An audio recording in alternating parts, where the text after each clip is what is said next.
लीला रचने में तो नटखट लड्डू गोपाल का कोई जवाब नहीं। लड्डू गोपाल अपने भक्तों के साथ बहुत खुश रहते हैं और उन्हें खुशियां देते भी हैं।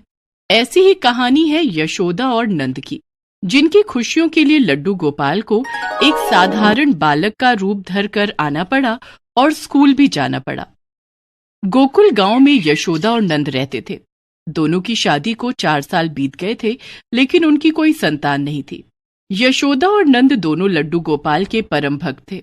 वे रोज अपने घर में लड्डू गोपाल को स्नान कराते, उन्हें तैयार करते, भोग लगाते और उनकी पूजा करते।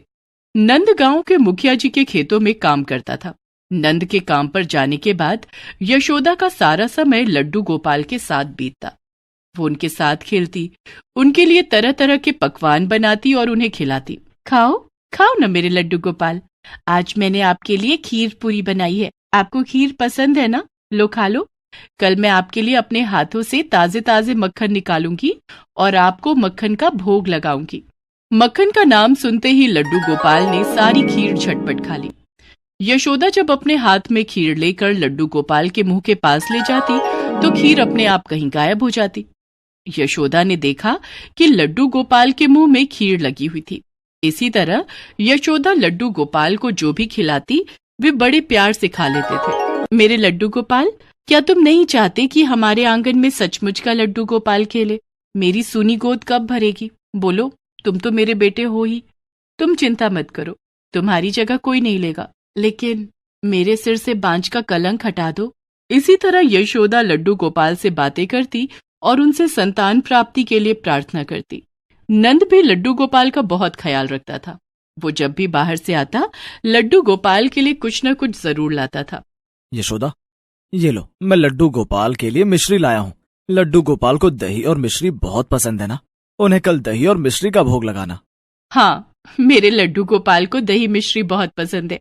देखो कैसे खुशी के मारे मुस्कुरा रहे हैं। यशोदा और नंद जैसे भक्त पाकर लड्डू गोपाल भी बहुत खुश थे। उन्होंने नंद और यशोदा को अपना आशीर्वाद दिया और यशोदा की इच्छा पूरी हो गई। कुछ ही दिनों के बाद यशोदा के पैर भारी हो गए और 9 माह के बाद उसने एक सुंदर से बेटे को जन्म दिया। ये लड्डू गोपाल के आशीर्वाद से हुआ है, हम इसका नाम लड्डू रखेंगे। आपका बहुत बहुत धन्यवाद लड्डू गोपाल, आपकी कृपा से मेरी सूनी गोद हरी हो गई। अब यशोदा और नंद लड्डू गोपाल का पहले से भी ज्यादा ध्यान रखने लगे। समय बीतता गया। यशोदा और नंद का बेटा लड्डू भी धीरे धीरे बड़ा होने लगा। लड्डू रोज नंद और यशोदा को लड्डू गोपाल की सेवा करते हुए देखता। एक दिन, माँ, ये कौन है? तुम इन्हें रोज नहलाती हो, खिलाती हो, सुलाती हो, क्या ये सब काम ये खुद नहीं कर सकते? बाबा भी इनके लिए रोज कुछ न कुछ लेकर आते हैं। जो चीज मेरे लिए आती है वो इनके लिए भी आती है। आखिर कौन है ये? लड्डू बेटा, ये लड्डू गोपाल हैं। ये तेरे बड़े भाई हैं। जैसे मैं तेरे लिए सब कुछ करती हूँ, वैसे ही तेरे भाई के लिए भी सब कुछ करती हूँ। अच्छा, फिर तो मैं इनके साथ खेल सकता हूँ ना? हाँ, तू इनके साथ खेल सकता है। लड्डू बहुत खुश था कि उसे उसके साथ खेलने के लिए एक भाई मिल गया है। अब लड्डू रोज लड्डू गोपाल के साथ खेलता, उन्हें अपने साथ खाना खिलाता और उन्हें अपने साथ सुलाता था। लड्डू का प्रेम देखकर लड्डू गोपाल भी बहुत खुश थे। उन्हें भी लड्डू का साथ अच्छा लगने लगा था। धीरे धीरे लड्डू बड़ा हो रहा था। एक दिन, लड्डू के बाबा, हमारा लड्डू 4 साल का हो गया है, अब इसका एडमिशन स्कूल में करवा दो। ठीक है यशोदा, गांव के सरकारी स्कूल में कल ही लड्डू का एडमिशन करवा दूंगा। दूसरे दिन नंद ने लड्डू का एडमिशन स्कूल में करवा दिया। लड्डू अब स्कूल जाने लगा था। स्कूल जाने से पहले उसने अपने स्कूल बैग में लड्डू गोपाल को रख लिया। लड्डू बेटे, लड्डू गोपाल को यहीं रहने दो। माँ, मैं लड्डू गोपाल के बिना कैसे रहूंगा?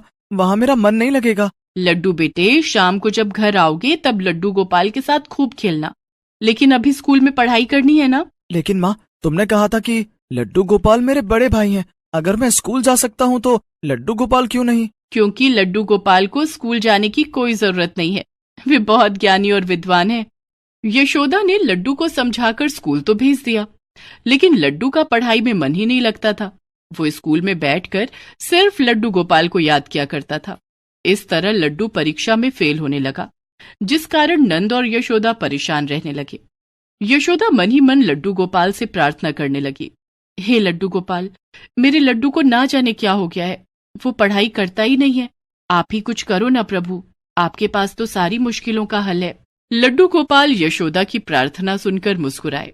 दूसरे दिन जब लड्डू स्कूल जाने के लिए घर से निकला तो रास्ते में लड्डू गोपाल एक साधारण बालक के भेष में लड्डू के पास आए और बोले, क्या तुम मेरे साथ खेलोगे? नहीं, मैं लड्डू गोपाल के अलावा किसी के साथ नहीं खेलता। लेकिन तुम कौन हो? मेरा नाम पुच्चू है, मैं पास के जंगल में रहता हूँ। क्या तुम मुझे अपने साथ स्कूल ले चलोगे? मैं तुम्हें अपने साथ स्कूल तो नहीं ले जा सकता, लेकिन मेरा पढ़ने में बिल्कुल भी मन नहीं लगता है। क्या तुम मेरे बदले में स्कूल जा सकते हो? हाँ, क्यों नहीं, मैं तुम्हारी जगह पर स्कूल जा सकता हूँ, लेकिन तुम ये बात किसी को मत बताना। ठीक है, मैं किसी को नहीं बताऊंगा। पुच्चू ने अपने चमत्कार से लड्डू का रूप धारण कर लिया। लड्डू ये देखकर बहुत खुश हो गया कि उसे अब स्कूल जाकर पढ़ाई नहीं करनी पड़ेगी। उसने पुच्चू को अपना भारी बस्ता पकड़ाते हुए कहा, ये लो, ये मेरा स्कूल बैग है, इसे लेकर स्कूल चले जाओ, तब तक मैं यहाँ खेलता हूँ। ठीक है, ये कुछ खिलौने हैं, इन्हें रख लो और इन्हीं के साथ खेलना। लड्डू के भेष में लड्डू गोपाल पीठ पर स्कूल का भारी बस्ता लादकर स्कूल की तरफ चल दिए। सारा दिन उन्होंने स्कूल में पढ़ाई की। स्कूल में मास्टर जी जो भी पढ़ाते, लड्डू गोपाल खूब मन लगाकर पढ़ते। बोलो बच्चों, आ से अनार, आ से आम, आ से अनार, आ से आम, ई से इमली, ई से ईंख, ई से इमली, ई से ईंख। अरे वाह लड्डू, आज तो तुम्हें एक बार में ही सब कुछ समझ आ गया। अब मास्टर जी को क्या पता था कि असल में लड्डू कौन है। लड्डू गोपाल मंद मंद मुस्कुराते और दिन भर पढ़ाई करते। मास्टर जी की सिखाई हुई हर चीज उन्हें याद हो जाती। वो दूसरे बच्चों की भी पढ़ाई में मदद करने लगे और लंच के समय में अपने बस्ते से खाना निकाल कर भरपेट खाते। वो दूसरे बच्चों के साथ खेलते भी थे।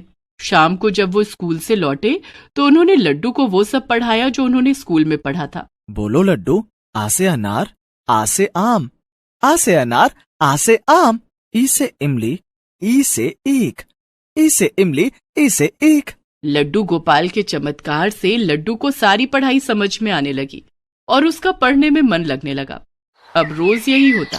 लड्डू जंगल में बैठकर खिलौनों से खेलता और लड्डू गोपाल उसका रूप धरकर स्कूल चले जाते। जब वो स्कूल से लौट कर आते तो लड्डू को सब कुछ पढ़ाते। धीरे धीरे लड्डू बहुत होनहार हो गया। लड्डू गोपाल की पढ़ाई हुई सारी बातें उसे जुबानी याद रहने लगी। इसी तरह से समय बीतता गया और लड्डू बड़ा होने लगा। लेकिन अब भी लड्डू गोपाल उसका रूप धरकर स्कूल जाते और पढ़ाई करते। लड्डू सिर्फ परीक्षा देने स्कूल जाता। लड्डू के बाबा, हमारा लड्डू अब बहुत होशियार हो गया है। लड्डू गोपाल के आशीर्वाद से इसका पढ़ने में खूब मन लगता है और अपनी कक्षा में अव्वल आता है। हाँ यशोदा, ये सब लड्डू गोपाल की कृपा से ही हुआ है। लड्डू के बाबा, हम अपने लड्डू को आगे भी पढ़ाएंगे। धीरे धीरे लड्डू ने 10वीं की परीक्षा भी पास कर ली। वो पूरे गांव में अव्वल आया था। पढ़ाई के प्रति उसकी लगन देखकर उसके माता पिता उसे आगे पढ़ाना चाहते थे। लड्डू भी आगे पढ़ना चाहता था, लेकिन गांव में कॉलेज नहीं था। एक दिन, लड्डू के बाबा, हमारा लड्डू आगे पढ़ना चाहता है, क्यों ना पढ़ने के लिए हम इसे शहर भेज दें। यशोदा, बात तो तेरी ठीक है, लेकिन शहर रहने और पढ़ने का बहुत खर्चा आएगा। हम इतना खर्चा कैसे कर पाएंगे? लड्डू गोपाल चाहेंगे तो सब हो जाएगा। आप मुखिया जी से कहो ना कि लड्डू को पढ़ने के लिए शहर भेज दे। ठीक है, मैं कल ही मुखिया जी से बात करूंगा। दूसरे दिन नंद मुखिया जी के पास जाता है और सारी बात बताता है। हाँ, नंद लड्डू पढ़ने में बहुत तेज है। 10वीं में सबसे अव्वल आकर उसने पूरे गांव का सम्मान रखा है। शहर जाकर पढ़ाई करेगा तो हमारा नाम रोशन करेगा। मैं लड्डू को शहर भेजने और उसे पढ़ाने का पूरा खर्च उठाऊंगा। घर आकर नंद ने ये बात यशोदा और लड्डू को बताई। ये सुनकर लड्डू उदास हो गया। लड्डू उसी समय जंगल गया और पुच्चू को याद करने लगा। तभी पुच्चू यानी लड्डू गोपाल उसके सामने आ गए। क्या बात है लड्डू, तुम परेशान क्यों हो? क्या बताऊं पुच्चू, माँ और बाबा आगे पढ़ने के लिए मुझे शहर भेजना चाहते हैं। ये तो बहुत अच्छी बात है, लेकिन अब मैं तुम्हारे साथ कैसे खेलूंगा? और शहर जाकर तो मुझे ही कॉलेज जाना पड़ेगा ना, तुम तो वहां नहीं होगे। लड्डू, मैं तो हर समय हर जगह तुम्हारे साथ हूँ। मतलब तुम कौन हो? मैं वही हूँ जिसकी याद में तुम पढ़ाई नहीं करते थे, तुम्हारा भाई लड्डू गोपाल। और इतना कहते ही पुच्चू यानी लड्डू गोपाल अपने असली रूप में आ जाते हैं। अपने सामने साक्षात लड्डू गोपाल को देखकर लड्डू बहुत खुश हो जाता है। लड्डू गोपाल, आप शहर में भी मेरे साथ रहोगे ना? मेरे साथ कॉलेज चलोगे ना? हाँ लड्डू, मैं वहां भी तुम्हारे साथ रहूंगा, लेकिन अब पढ़ाई तुम्हें खुद करनी होगी। मेरे आशीर्वाद से तुम बहुत होनहार छात्र बन गए हो, इसलिए अब पढ़ाई करने में तुम्हें कोई दिक्कत नहीं आएगी। ठीक है, अब मैं घर चलता हूँ, कल सुबह मुझे शहर के लिए निकलना है, तुम मेरे साथ रहना। ठीक है लड्डू, जैसी तुम्हारी इच्छा, मैं तो सदा तुम्हारे साथ हूँ। इसके बाद लड्डू अपने घर आ जाता है और अपने माता पिता को सारी बात बताता है। मुझे तो पहले से ही पता था कि मेरे लड्डू गोपाल हमेशा हमारी मदद करते हैं। आज हम जो कुछ भी हैं उनके कारण ही है। यशोदा, नंद और लड्डू ने हाथ जोड़कर लड्डू गोपाल का धन्यवाद किया। दूसरे दिन लड्डू शहर के लिए निकल गया और वहां जाकर उसने कॉलेज में एडमिशन ले लिया। लड्डू गोपाल पढ़ाई करने में अब भी उसकी मदद करते थे।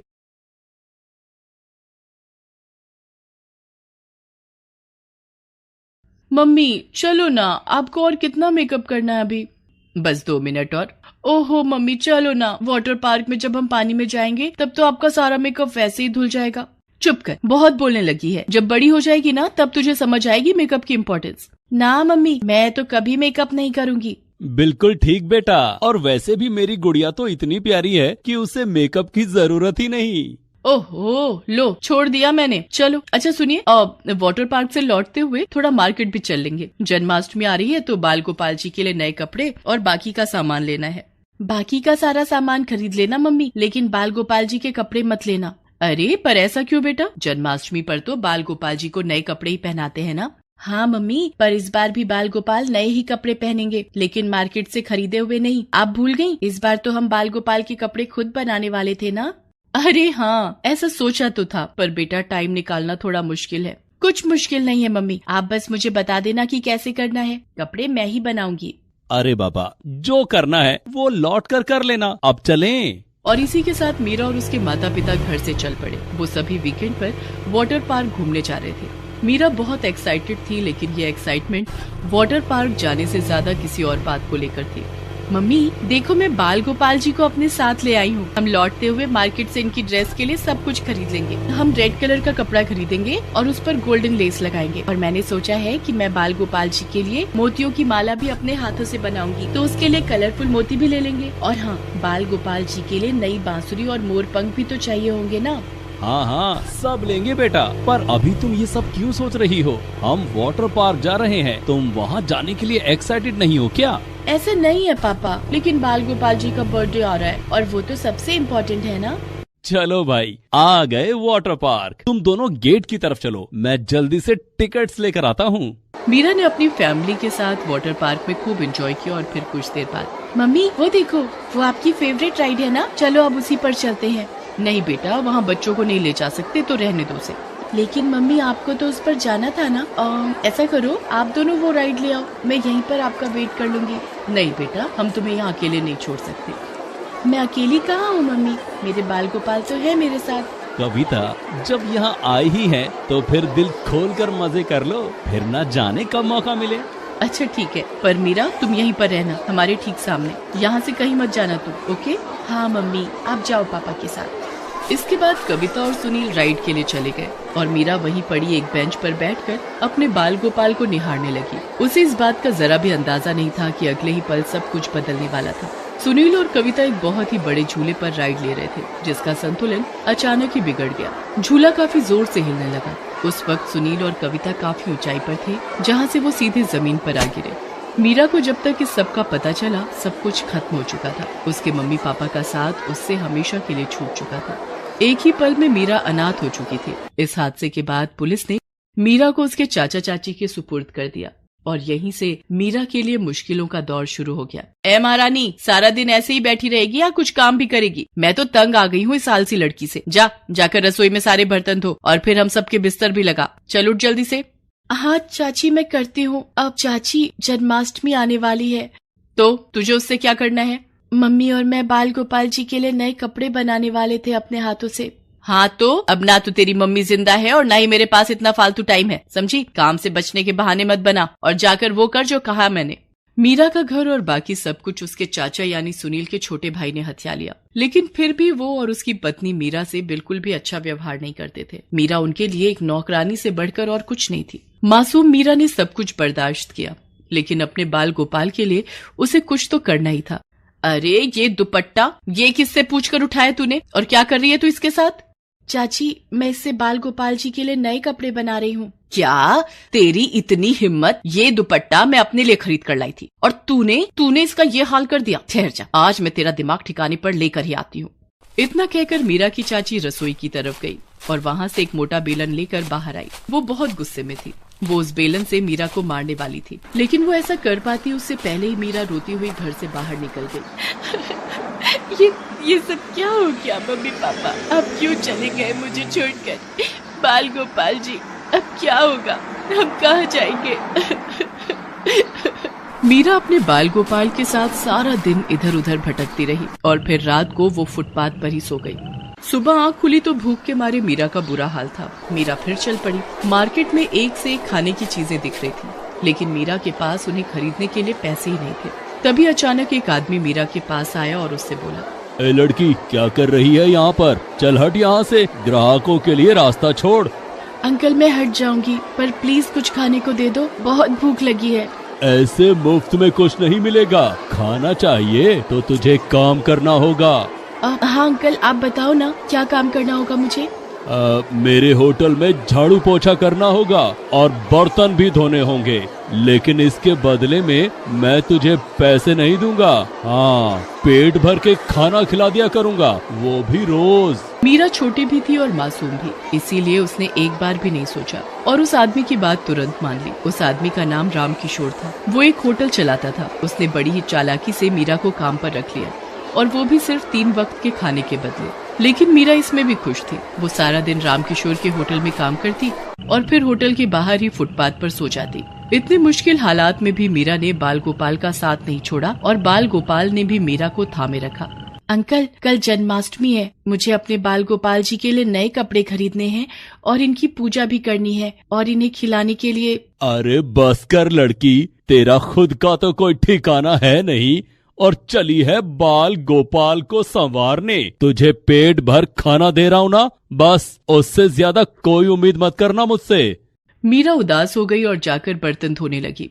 तभी राम किशोर से मिलने उसका एक दोस्त वहाँ पर आया। कैसे हो राम किशोर? काम धंधा कैसा चल रहा है?